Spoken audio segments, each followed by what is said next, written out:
Friends आज आसतु बुली जिबा पुरी श्रीमंदिर।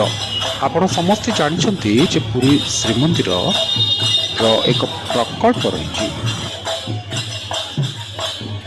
श्रीमंदिर परिक्रमा प्रकल्पर लोकार्पण कार्यक्रम आसंता काली अनुष्ठित होब।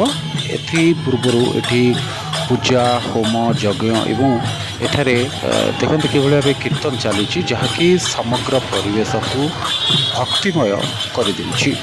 पुरी एभली एक स्थान जो स्थान को आसिले आपंकर मन अरे अनेक सद्भावना जात होता है। ये देखो पुरी जहाँकि उड़ीसार एक अनन्य क्षेत्र जो अनेक श्रद्धालु आसती।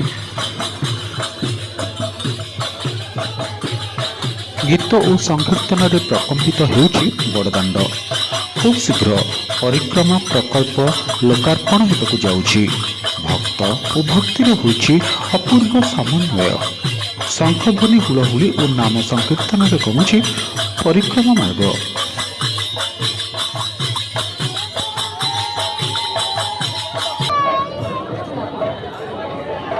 फ्रेंड्स आप समस्त को पुणी थे जय जगन्नाथ। ये नुआ वीडियो देखा आम चैनल को आज ही सब्सक्राइब कर दिंतु।